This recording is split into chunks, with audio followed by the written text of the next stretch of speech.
wafako mulopwe wafako mulunda Kabakiba wana sengayo iya ulongene biukeno iya tatayo sengayo mafwindi bakuyuke wileza wa moto sengayo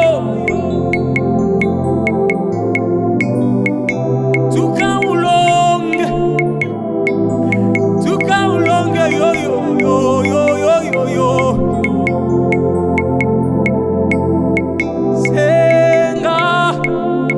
senga mukwashi senga yo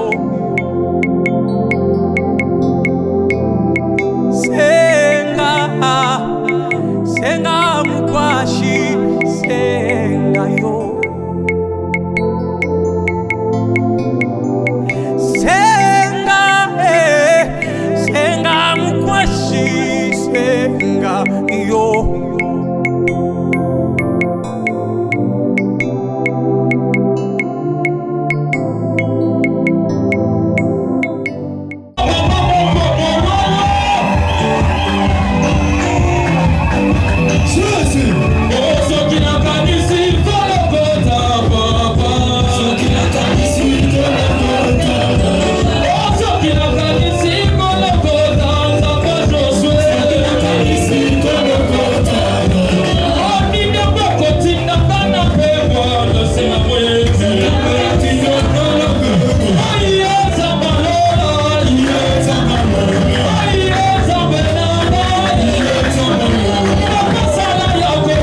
Jésus.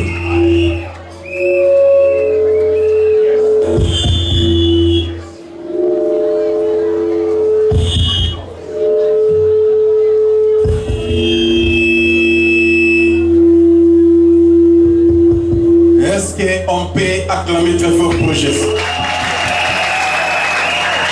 Non, acclamez très très très fort. Acclamez très fort pour Jésus. Et ma pourquoi nous dit à bien dit, c'est une journée de joie. C'est une journée bénie.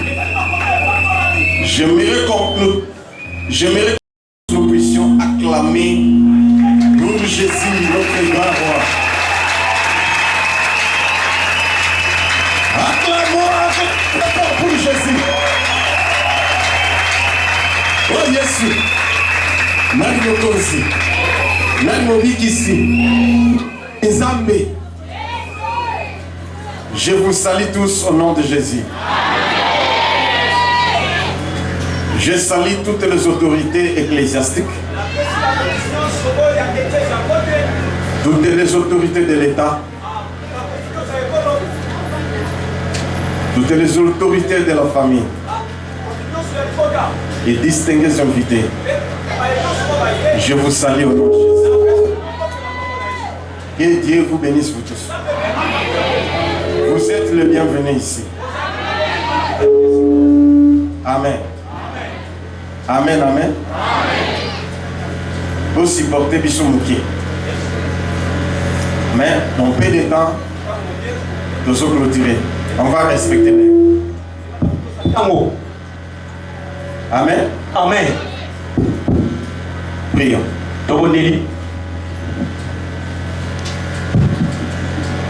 Nasepeli kosalela yomo bikisi na esengo na mibisi motibana kamata motema na nayo batela kaina amena koduna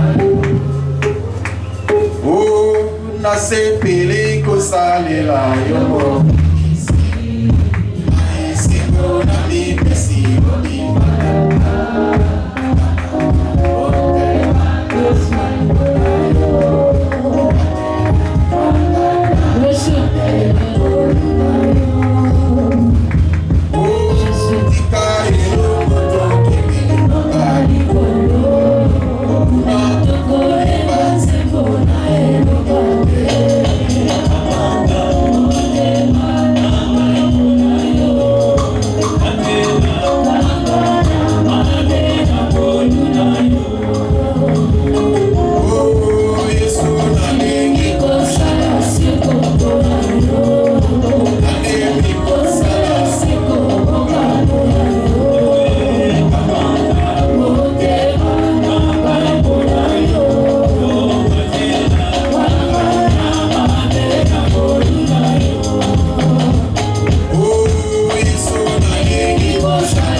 Nani mokonzi.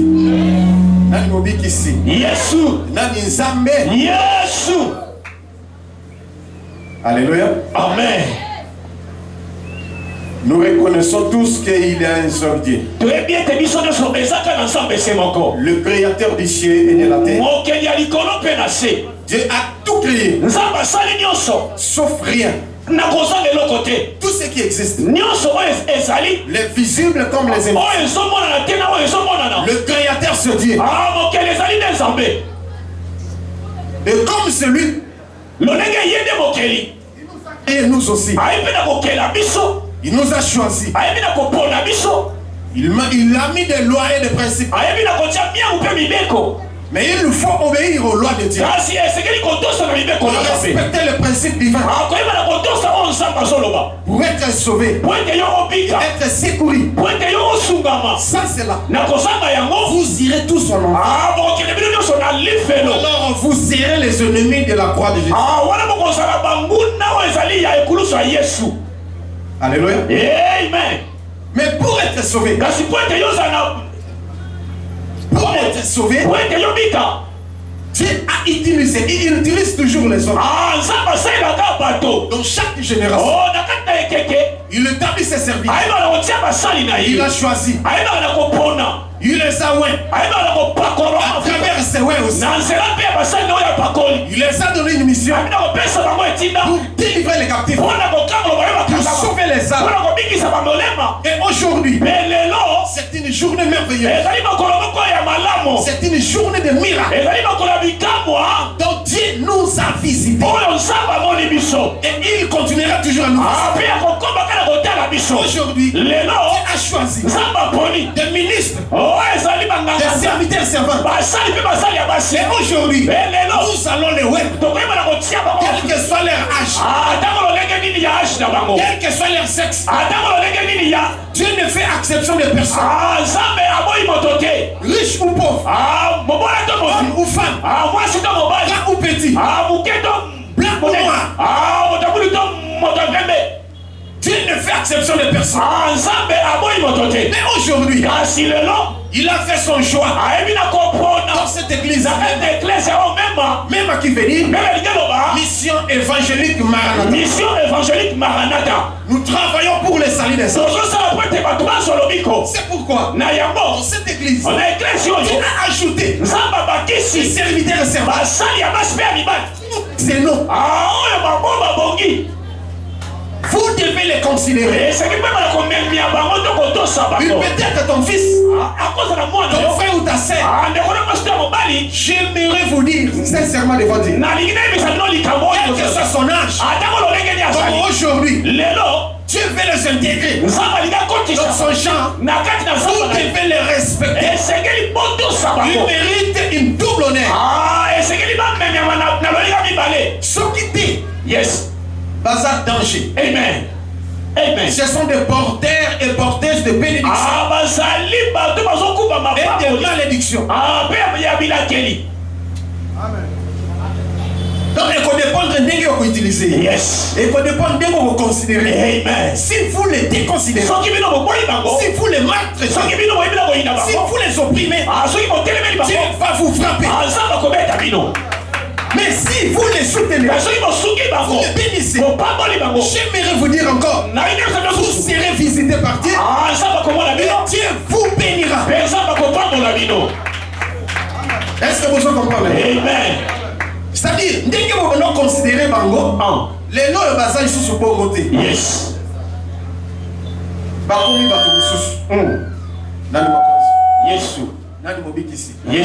Je suis tellement dans la joie.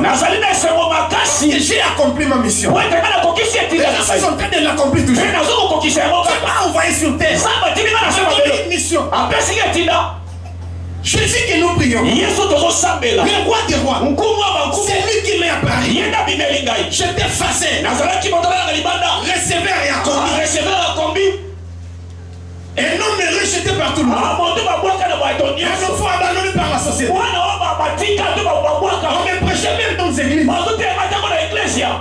Un mauvais exemple, c'était moi. Josué. Un gaillard zéro. panneau publicitaire. Montre les gens la voie de bénédiction.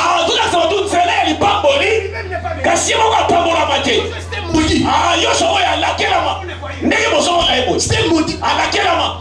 Allez. Amen. Mais kasi lelo Zamba bomboli et la kelina pamboli. Aïe aïe aïe aïe aïe aïe. C'est à changer la malédiction en bénédiction. Bomboli mandela kelina pamboli. Et un enfant qui était abandonné. Un receveur y a conduit. Mais aujourd'hui, c'est à opérer un miracle extraordinaire. Il est devenu le prédicateur de l'évangile. Il est devenu le roi de Dieu. Choisi par Dieu, choisi par Dieu. Choisi par Dieu. Établi par Dieu. Celui qui était méprisé. Celui qui était rejeté. Voilà maintenant la chance de Dieu. Dieu a fait les grandes choses. Et je suis dans la joie. C'est tout que Dieu a choisi aujourd'hui. Il les a aiguisés. Il les a formés. Il les a taillés. Et aujourd'hui, ils sont devenus dignes. Yes. Nous avons participé dans nos salams moi qu'on a gagné. Amen. Yes. Nous défendons les acquis de la croix. Mais pour réussir dans la vie, vous devez respecter ce que moi je te dis. Quand Christ m'avait apparu, je pleurais, j'étais dehors. Sous la pluie. Je demandais même à la mort.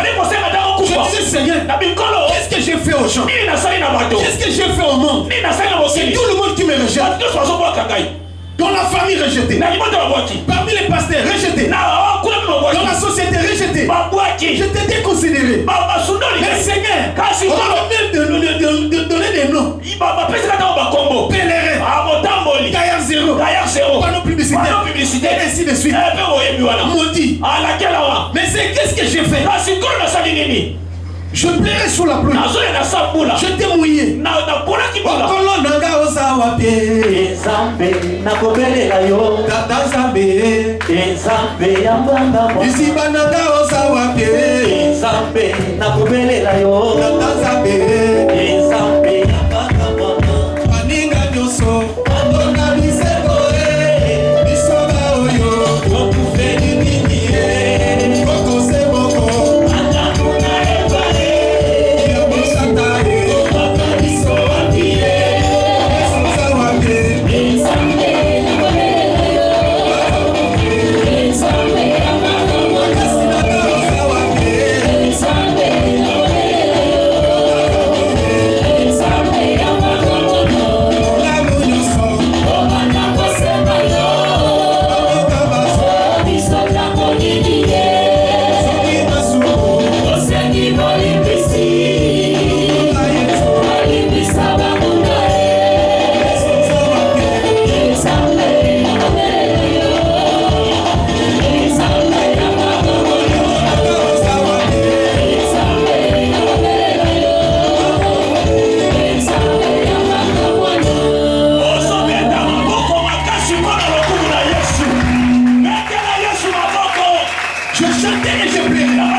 Seigneur, je sais que je n'ai pas de fétiche.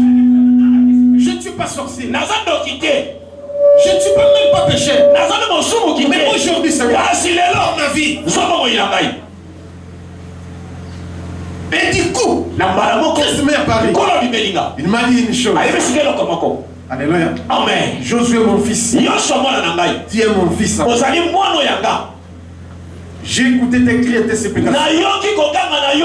Mais pour réussir dans la vie, il y a des choses dont tu dois respecter. Il m'a dit, ce monde est régi par des lois et des principes. Donc l'homme doit respecter et vivre les miracles. Il m'a tenu à l'oreille. En me disant encore, les chrétiens, ce que je te dis, les chrétiens sont les plus négligeables. Mais toi, ne sois pas négligent. Et dis à tes frères et sœurs, partout dans le monde, de ne pas être négligent. Il m'a donné des instructions. instructions divines. Quand j'ai commencé à les mettre en pratique, la souffrance est augmentante. Oh Seigneur, aïe aïe aïe, vas-y mon fils, je suis avec toi. Je vais agir. Persévère. Aïe aïe aïe aïe aïe. La vie appartient au courageux. Un gagnant ne lâche jamais. Un lâche ne gagne jamais. Je persévérer encore. Je respecte les instructions divines. Et du coup, il met à Paris. Le moment est arrivé. Maintenant je vais te bénir. Va dans telle place. On va prier pour toi. Et à partir de là, tu verras. Natosi Amen. Nakeba bondeli ponangai. Kobima nanga kuna. Yes. Miracle ba. Amen. Tsamboko libolo. Yes, to wala loboko na yo. Loba na kombo na Yesu. Na kombo na Yesu. Ngai Josué Lokamba. Oh, ngai Patrick Lokamba. Tia kombo na yo. Yes. Mon nom c'est Josué Lokamba. Ah. Yo tia kombo na yo. Yes. Dozo bane. Ah. Loba na kombo na Yesu. Na kombo na Yesu. Ngai Josué Lokamba. Oh, ngai Patrick Lokamba. Badalelo. Badalelo. Na kotosa bibe kwanza. Na kotosa bibe kwanza. Na lingi fi na ngai changer. Na lingi fi na ngai changer. Au nom de Jésus. Ozobeka maboko na mukulula. Yes. Alléluia. Amen. Je me réserve de dire d'autres choses. Na bobi makambo sopona koloba. Je vous dirai après. Na komi sabino na sima. Alléluia. Amen. Bien aimé, si tu respectes les instructions divines, on zamba lobi. qui facilite Dieu d'agir dans ah, mais si tu mènes une vie immoralité, une vie de péché, yes. Facilité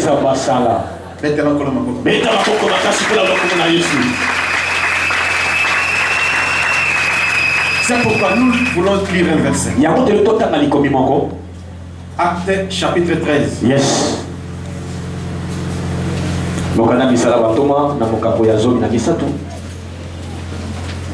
Verset 1 à 12, mais verset 1 à 4. Acte chapitre 13, le verset 1er à 4. Il y avait dans l'église d'Antioche des prophètes. Jésus. Il y avait dans l'église d'Antioche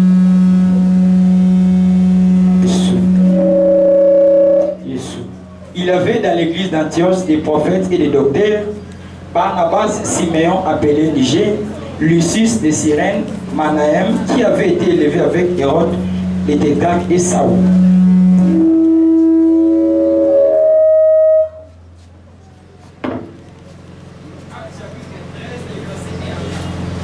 Il y avait dans l'église d'Antioche des docteurs, des prophètes, Seigneur appelé Niger, Manahem qui avait été élevé avec Hérode, qui servait le Seigneur dans leur ministère et qui le gênait. Le Saint-Esprit dit, mettez-moi à part et Saoul, lève à laquelle je les ai appelés. Alors après avoir gêné, il leur imposa et les laissèrent partir. Amen. Asseyez. Je reprends la lecture. Merci beaucoup pour l'obéissance. La Bible dit ceci. Il y avait dans l'église d'Antioche des prophètes, des docteurs, Barnabas, Siméon appelé Niger, yes. Lucius de Cyrène, Manahem, qui avait été élevé avec Hérode, les Tétarques et Saul. Yes. Pendant qu'il servait le Seigneur dans le ministère et qu'il le gênait, le Saint-Esprit dit, mettez-moi à part Barnabas et Saul pour l'œuvre à laquelle je les ai appelés. Yes, amen. Alors, après avoir gêné et prié, ils leur imposèrent les mains et le laissèrent partir. Amen. Barnabas et Saul, envoyés par le Saint-Esprit, descendirent à celui-ci et de là, ils s'embarquèrent pour l'île de Chypre. Yes. Loba, amen. Amen. Loba, choya nzambe. Choya nzambe. Olobi bien te, loba, choya nzambe. Choya nzambe. C'est pourquoi je disais, Dieu n'est pas acceptant des personnes. Il peut choisir ta femme. Il peut choisir ton mari. Ton fils ou ta fille. Et c'est son choix. Ça dépend de lui. Mais une chose, il a toujours un principe. Même si Dieu te choisit, il doit être formé.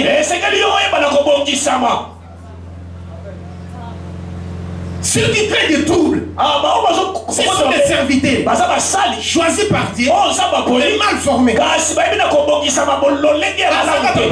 Yes. Alléluia. Amen. Ils créent des troubles. Ils servent des divisions. Des divisions de foyer, de famille. Ils touchent nos fétiches. Ils injurient même leur propre père. Ils n'ont pas peur des pères spirituels.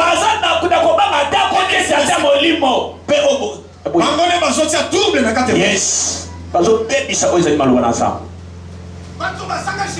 Yes. Azanga tata. Abimaka na lolenge na ye. Yes. Bazana généalogie. Si tu lui demandes qui est ton père spirituel, Abi wa père spirituel à Salaka. Salaka na bima na ndenge na ngai na lolenge na ngai. Comment ça benganga ngako kolo da bezali naza wengeti. Aïe. Je n'ai pas besoin de paix. Naza la posa tata te molimo. Aïe aïe aïe. Nani mokonzi? Yesu. Ce sont ceux qui créent des scandales. Baza bato bazo kotsa pulu yeke kati de église. Pour les verses de famille. Bazo bala ko kwa iso za mabota. Même aujourd'hui, atako lelo. Nous, biso, nous savons quand même de l'origine. Tozali na ebandeli. Il y a quand même la généalogie. Ezali na ebandeli moko. Si vous me demandez qui est ton père spirituel, je ne peux pas cacher. Je dis tout haut. Mon père spirituel avait délivré. J'étais encore dans le monde. Je m'appelais Maître Yang 6. Je suis sportif. C'est-à-dire noir, deuxième dame. Yes. C'est une deuxième dame. Nasali karaté, nasali jiu-jitsu. Yes. Alléluia. Amen. Celui-là, Yende, je le respecte. Na tous akaye. Na akaye papa. Amen. Yes. Parce que c'est lui qui m'avait baptisé. Quand j'étais encore malade, quand je souffrais, yes. J'étais moribond. C'est lui qui avait prié pour moi. Il m'a donné seulement un verset. Yes. Il va méditer à la maison. Quand j'ai médité, Dieu m'a guéri. Et quand le matin, un dimanche, je me levais pour aller au Saint-Bernard. Je devrais aller prêtre. Je devrais être prêtre. Mais il m'a suffi jusque dans la vie. Non, je vais la gosse. Yes. Abi sokola tuzoke. Abi papa, kende kaso fa nobité. Yo zamet. Okosi sa osote mi. Aïe. Atele melingana. Na osukola ya tele motala. Aïe. Na silisi. Yes. Na ke na koti na chambre. Ala ni sur na chambre. Fana na salobité. Okofungola fenêtre ki ngami na ko ki mate. Lata. Aïe. Na lati na misona. Na sisi asimaka na lobo. Yes. Abi vient aujourd'hui. Il va m'interpréter. Yoko liboranga. Mais je n'ai jamais fait ça. Il a prié pour moi. J'ai interprété correctement. Et après, il m'a délivré. Il m'a baptisé. Voilà l'homme qu'il faut honorer. Je dois l'honorer. Et je pense qu'il est parmi nous. Alléluia. Amen. Yes. Je ne peux pas cacher. Papa tellement mon âme. Coco. Yes. Aïe aïe aïe aïe aïe aïe aïe aïe aïe aïe aïe. Batongo meniende bangoyo. Maintenant il y a les cacamoutous. Amen. Dis-le non. Yes. Nazala soumé na merci papa. Alléluia. Amen. Yende. Amen. Alongole na mokili. Ce qu'on a kobomba ye. Et après lui, Dieu m'a envoyé ces générations qui ont fait ta route. Mais va là-bas, je te donne un père. C'est lui ton père. Sois soumis à lui. Yes. Et le général prêchait Pe atoteya. devant la foule. Une foule immense. Abatembele. Dieu lui a parlé encore. Ça balobeli Jesus. A dit, je vois les jeunes hommes. Na somo na elenge mobali bango. Jésus-Christ lui a parlé. Yesu masi abimeli. Il a envoyé ici. Atindi ye awa. Hein? Moi j'étais présent, j'étais là. Nazarati wana ngai pe. Ah oui, il y a un jeune homme ici. Eza na elenge mobali bango. Jésus-Christ lui a parlé. Yesu masi abimeli Il ye. a envoyé ici. Atindi ye awa. Attends, à gauche, attends, le truc, la fois, frère Zayo. Ah. Yaka. Yes. C'est lui Yende. qui m'a formé. Ayebi na kongisa. C'est lui Yende. qui m'a délivré encore. Oya kabolinga lisusu. C'est lui Ye. qui m'a fait scolariser. Ah, ataki sika lisusu. Il m'a consacré. Ayebi na kobonza ngai. Avec un autre l'église. Yes. Alléluia. C'est pourquoi on appelle second souffle. Yamba bien la second souffle mon père pas mi balé. D'accord, organisé second souffle ainsi Wambanza. Yes. Mais il peut assurer au sol de la TV dans la radio. Ah. Tout ça l'émission après l'émission. Yes. C'est mon fils. Moi on va commencer à passer ces émissions. Ah, on a collé qui s'appelle cette émission. Nous devons passer l'émission. Amen. Les noms d'Amba Fungolinga. Yes. Tu comme en Australie. Ah. Aïe aïe aïe. Tu comme en Calgary. Yes. Tu comme en Toronto. Amen. Tu comme en Allemagne. Amen. Oh, pasteur, na ville à Tirel. Yes. Pasteur Didier Lokamba. Amen. Andimi à Allemagne. Yes. Samba Pambo la ville place. Amen. Tu fumé na Paris mi balé. Yes. Na Paris. Na Paris. Pasteur Yves Kousoula. Yes. Na prophète Mardoché Makengo. Ah. Dieu vous bénisse. Ça va pas pour la ville de Michigan. Donc comme il dit dans Japon. Yes. Na Japon. Pasteur Mandiang. Yes. Samba Pambo la place. Amen. Donc comme il dit dans Inde. Yes. Tozati na Inde. Et nous sommes partout dans le monde. Toza Michigan nyonso na La mokili. Californie aux Na États-Unis. Californie ya tozali. Voilà ce que Dieu a fait pour moi. Dans la honte bazali katina. Il suffit de respecter les principes. Ah, uyo wana tosaka ba miango pe mibeko. Mais aujourd'hui, Kasi lelo nous voulons consacrer les servants. tolingi tobosa basali. Et les servants. Après basali oyo basi C'est pesa. là qui ont suivi la formation. Ah, ba oyo balandaki formation. J'ai dit à la fin. Obanda liboso ntina suka. Ils ont gêné, ils ont prié. Bayebi na kokila pe kobondela. Rien n'empêche maintenant Ah, eloko pekisi te. qu'on puisse les imposer. Koyeba na kotia bango maboko. Consacrer à Koyeba na kobosa bango. et ils vont servir Dieu avec crainte et tremblement. Pe bakoyeba kosalela nzambe na kobanga nyonso epuis na kolenga On nyonso. fait ça dans nos confiance. Yes. Même mon confiance. Yesu. Même on a voyagé. Ah. On fait ça dans nos confiance. Amen. On était à Kipata. Mitazaki na On a kipata. voyagé. Ah, yes. Mais on avait consacré les serviteurs. Toyebaki na kosaki basali na nzambe. Quand on était sous souté. Yes. Oh papa, ils ont voyagé. Ah. Ce qu'on le garde à pasteur, mon côté. Aïe, aïe, aïe. Non, non, non, non. Vous êtes consacrés. Bozali ya kobosama. Assumez votre responsabilité. Ah, mosala mosala na bino. Ok. Yes. Atikala l'église. Ah. Très bien, Tina Souka. Amen. Nabandi, Baba Kisami. Yes. Un témoignage, et tout, et tout, et tout. Correct. Yes. Bien aimé, donnez-leur la confiance. Ah, bopesa bango ezali confiance. Ça, ça, les lois, Yes. à dater d'aujourd'hui, Na ntango ya lelo. tu vas commencer à les étudier. Nzambe abanda kosalela bango.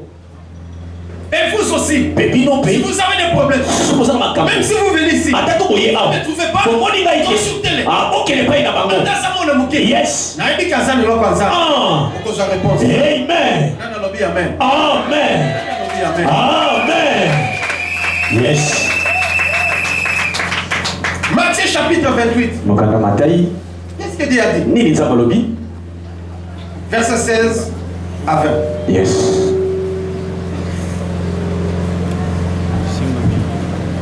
Matthieu chapitre 28, les versets 16 à 20. Les 11 disciples allèrent en Galilée sur la montagne que Jésus leur avait désignée.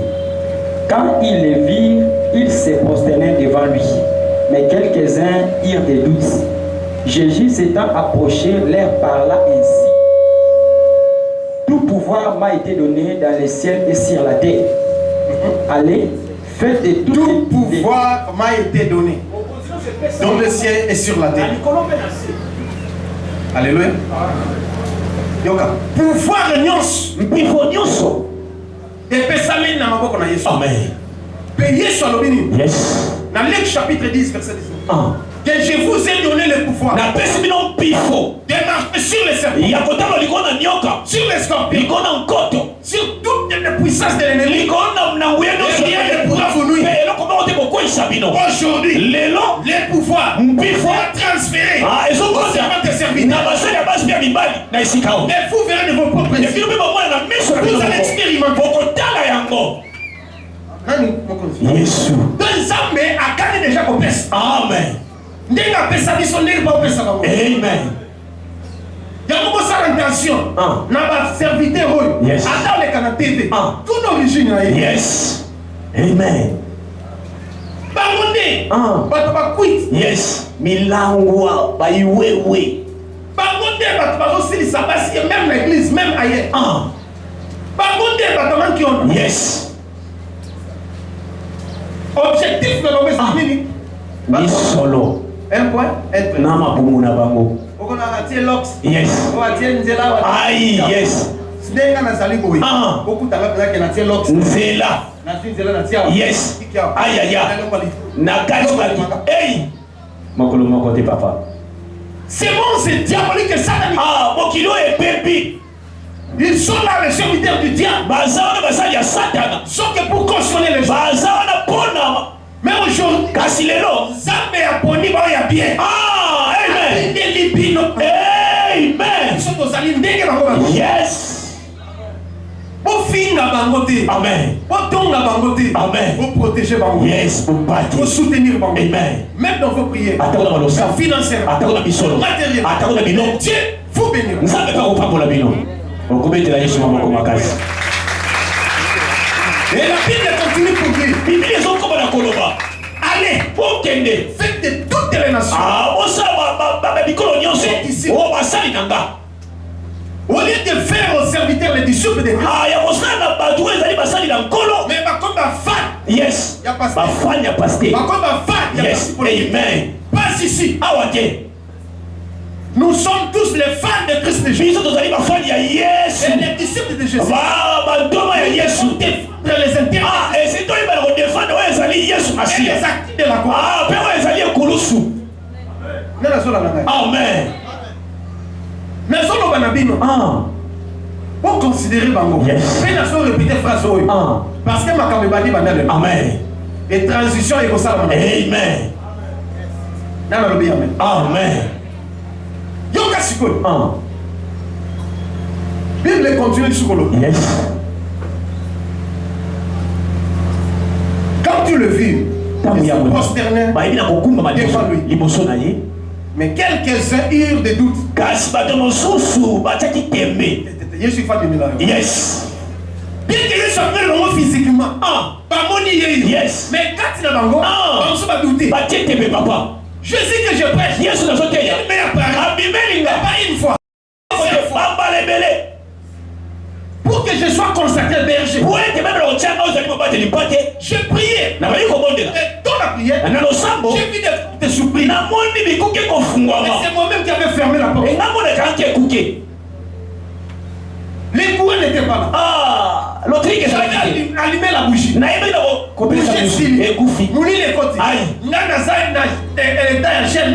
Yes.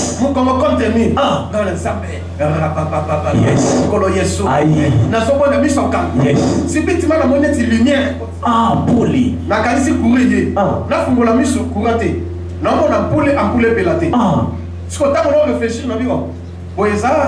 Mutuka, vous voyez les bandes ou quoi? Porte fungwami na pété. Tant que fungwami, n'a pas canisine mouillé. Parce que Nazaré na Mumbele, na Munza na numéro 142. La parcelle était non clôturée. Le pasteur était à campus numéro R124. Je donne même des adresses avec précision. Bon, ma vie, bon, ça va. Attends, Nazaré a les baragènes. Mais mouillé, n'a pas de sacaneti. Hein? Next na ini sona fa danye so que ça mouillé na on l'accès que na mettre amen on a salé yes na ko sana kanga miso na mona des anges balati pembe physiquement na vision té ba ko ti place na ça là la fongo le miso bonjour frère Josué bonjour ba disinga mokonzi azana ko senga na yo ba mokonzi bona il faut que musala soda. Nana raisonné, musala soda ou ya poko yo. Nabi ngalo no souffrir. Nake musala soda. On a kufa on a sali. Je refuse. Ngana boyi. Abi non. Et ça gouvernement terrestre yes, céleste. Amen. Dites à votre chef. Je refuse. Fallait pas insister dans la bête la journée. Je refuse. Ah, ça va, ça va. Ange va avoir respect. Alléluia. Amen. Loba na vie nanga. Na vie nanga. Ba ange ensemble. Ba ange ensemble. Oba bimela ki Jacob. Oh, bimela ki Jacob. Oba bimela ki Israël. Oh, bimela ki Israël. Ba ange ensemble. Ba ange ensemble. Bimela ki Gédéon. Oh, bimela ki Gédéon. Ba ange ensemble. Ba ange ensemble. Bimela ki Marie. Oh, bimela ki Marie. Oh, bimela ki maman Samson. Oh, bimela ki maman Samson. Ange ensemble. Ba ange ensemble. Oh, bimela ki Zacharie. Oh, bimela ki Zacharie. Peba bimelanga. Peba bimelanga. Na kompona Yesu. Na kompona Yesu. Na pas ko bimela yo. Amen. Zana ko di baba. Et tes propres yeux. Na biso na moko. Vous les verrez, vous tous. Yes. Ils sont partis. Baki. Qu'est-ce que moi je vois? Je vois quand je commence à réfléchir, subitement, lumière rien du sous. Pas un dengue. Pas un sous. Porte pe fungwa. Je vois quand il va aller bassin. Nam kolo Yesu yemo. A télé la porte avec votre. Yes. Avec quoi Bisaya? Oui, mon conseil on a eu. A obenga. Na hésité na salinité. Télé na pété. Amen. Na yeti devaye. Yes. Na pèse le sac. Le saco. Avec Josué. Joshua. Mwana nanga mbali. Ok. Mosala soda. Yes. Na bi na binga comme mosala soda, oui, c'est pas. Le service militaire de ces. Les airs en qualité. C'est pour le gouvernement. Mais quand c'est ça pour na oya likolo. Bref, Kassinkolo. La kisa. Sur place. Na bala moko. Balance la tenue militaire. Yes. Na ba sokoto tout. Ay bon. À date d'aujourd'hui. Na tango lelo. À fin zété. Apesi quoi? Tu es berger. Ozali mobali. On va te consacrer aujourd'hui. Ba kocho maboko lelo. Paf à disparaître. Pasteur azalaki libanda ye. Azo sambe. Kaka na minute abimé le pays. Abi moi na même oyo. C'est consacré comme berger. Paf à disparaître. Amen. Amen, amen. Amen. Je t'ai donné, d'abord, donné. La kamwaki. Je priais, je priais. Tout d'un coup, Jésus apparaît. Il me dit ceci. Demain matin, je t'envoie ton fils Josué. Ne cherchez pas beaucoup de vestes. Ne pas consacrer vestes. Je t'oblige. Tu dois oindre cet homme. C'est un berger. Ne discutez rien. Il disparaît. Demain matin, lui arrive. Il me dit ceci. J'ai vu une vision. Non, ne me ratez pas la vision. Jésus m'a dit aujourd'hui, je vais te consacrer comme berger. On n'a pas fait beaucoup de cérémonies. J'ai seulement fait ce que Dieu m'avait dit. Si vous regardez dans sa consécration, il n'y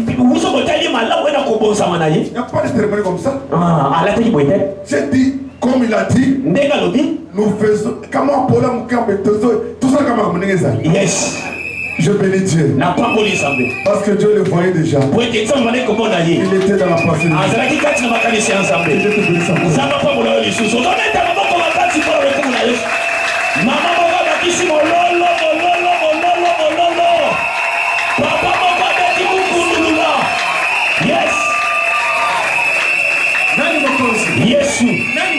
Yesu. Et c'est le même Jésus. Il a fait son choix.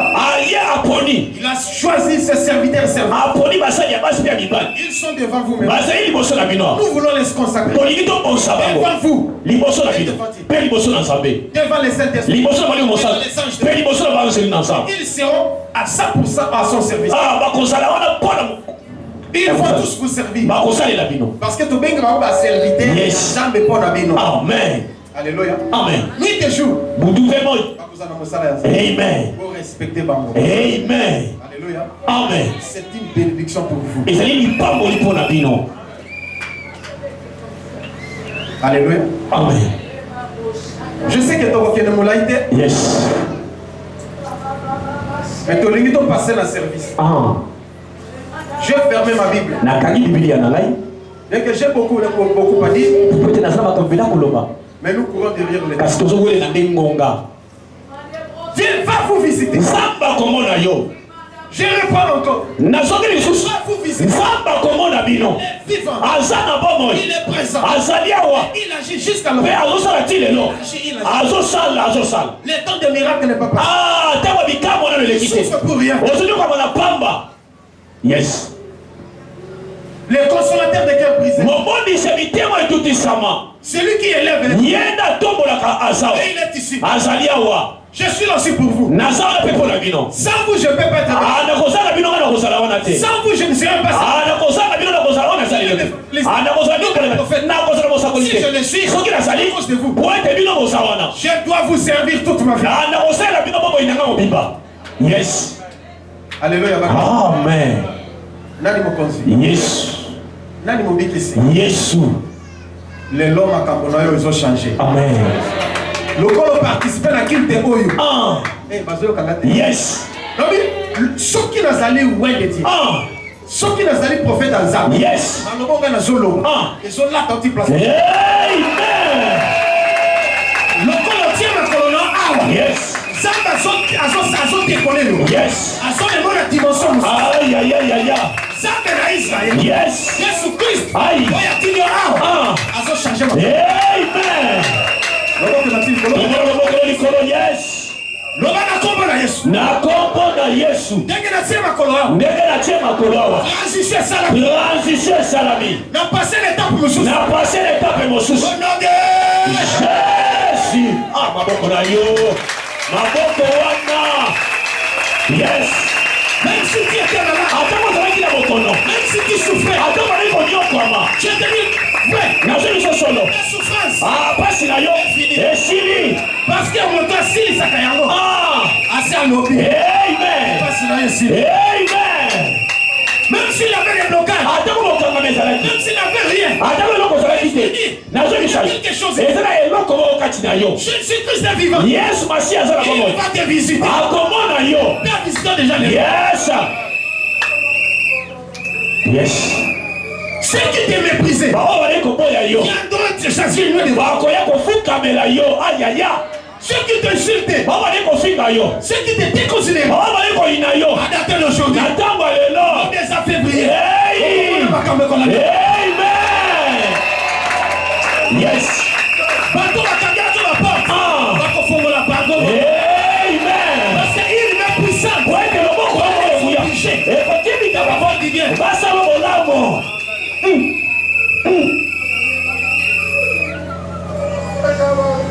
Yes. Si on est en Zambie et si maillot place aux amis. Yes. Donnez l'idée. Yes. Au nom de la famille, la partie. Yes. Donnez l'idée. Yes. Au nom de la pasteur, on a passé. Alléluia. Donnez l'idée. Yes. On change l'histoire. Alléluia. Donnez l'idée. Yes. Ma maison change. Alléluia. Yes. Et vous les serviteurs, Et bien dans ma salle. soyez soumis à l'autorité. Soyez soumis à Dieu à 100%. Ah, moi, je vais dire que c'est l'émotion dans sa paix. Respectez les aînés. Boto Sabakolo. Respectez tout le monde. Boto Sabatonios. Car la charité bien ordonnée. Ah, poète Bolingo, madame Banana Yomoko. Parce qu'il y a des serviteurs impolis. Poète, et ça va faire souvent ça, il Ils ont manqué de bandits. Yes. Il y a des serviteurs qui ont manqué de maman. Aïe, aïe, Ils ont manqué de tata. Hey. Non, non, non, non, non. Yeah. Il faut qu'ils consacrent le matin. Amen. Yes. Combien de fois mon père est ici? Ah, Baba la bonne, oh, t'as la mazao. J'étais suspendu. Ah, bah, c'est pas d'accord. Combien de fois? Combien de fois, Baba la bonne? Boto Sikaka. Yes. Mouto Sangi m'a bien assaté. Yes. Mais la tata. Yes. Ça peut s'arrêter les choses. Amen. N'a pas qu'on combattre à Tabou Colombo côté même à Mnelmoki. Amen. Yes. Mais il y a des serviteurs. C'est ça la bassali. À comment opposer à tata? À quoi hôtel et la tata? À suivre ma mère tata. Ah. À combien de mission? Hey. Pour ça la main comme ça. Aïe aïe aïe. Pour finir la tata. Hey. Bien aimé. Walingami. On commence encore la mode à l'autre. Yes. Yes. Et là qu'elle est allée. Yes. Nani Mokozi. Yesu. Nani Mobikisi. Yesu. Nani Zambé. Yesu. Supportez les épreuves. Ah. Quelle que soit la souffrance. Ne touchez pas au fétiche. Ne consultez pas les devins. Je vous conseille.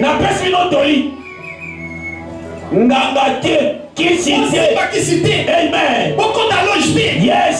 Camarade du cité. Hey. On a l'excellité. Makionate papa.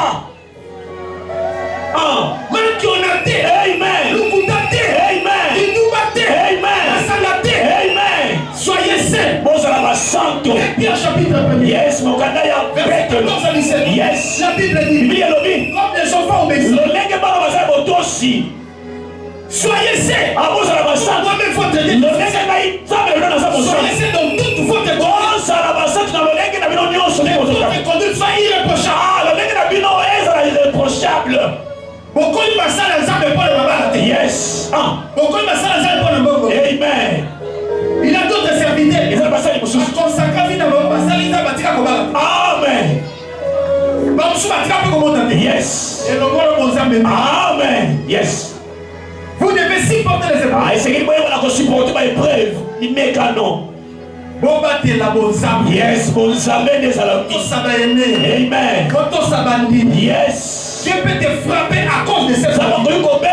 Jésus est mort. Yes, ma chère. Il est ressuscité. C'est quoi qui? Avant de son âme. Parce qu'il y a moyen qu'il y ait des gens. Une question qu'il avait posée. Pierre, est-ce que tu m'aimes? Aïe aïe aïe. Pierre a répondu. Seigneur, je t'aime. Il a repris. Pierre, est-ce que tu m'aimes? Et Pierre a répondu. Seigneur, tu sais que je t'aime. Pour la troisième fois. Pierre, est-ce que tu m'aimes? Je réponds, Seigneur, tu sais que je t'aime. Et qu'est-ce que je sais? Mes brebis. Jésus-Christ a le souci de cette lui qui est Dieu. Il a accepté de faire un long voyage. De traverser plusieurs planètes. Jusqu'à arriver ici. Sur la planète de Terre. Et que pour te sauver. Pour sauver cette brebis. Mais toi, pasteur, tu commences à torturer les brebis. Tu commences à les malmener. Tu commences à les cautionner. À les escroquer. Vous serez jugés sévèrement. Yes. Et ça, monsieur les alliés. Yesu. Yesu. Les pasteurs, comme les chefs de... nous sommes les serviteurs. À cause des prémis du Seigneur. Moi, je suis votre serviteur. Appelez-moi mon frère Josué. Pas besoin de vos grades. Moi,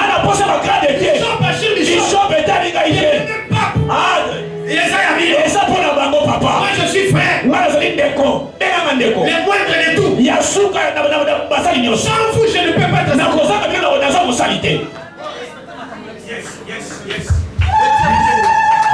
Yes. Est-ce que ma boque ne peut pas ne divisez pas de foyer. Ne divisez pas de famille. On doit mener quoi? Le message de la réconciliation. Nous sommes les ambassadeurs de Christ. Pour réconcilier Jésus. Non pour diviser Jésus. Que vous bénisse.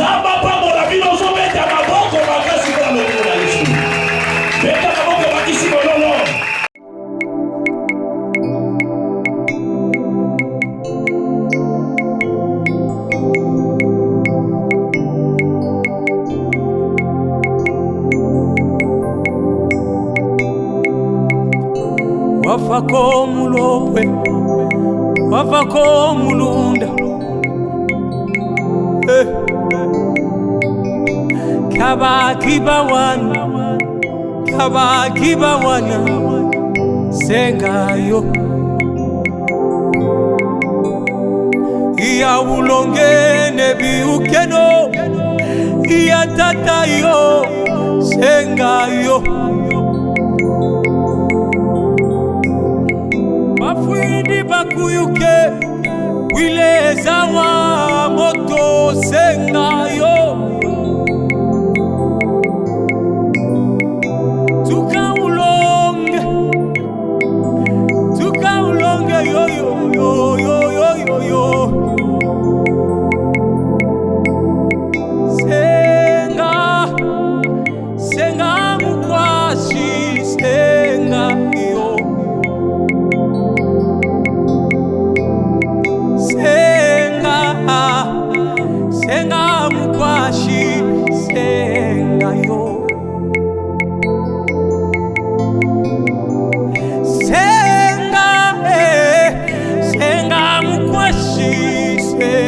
nakobelela yo.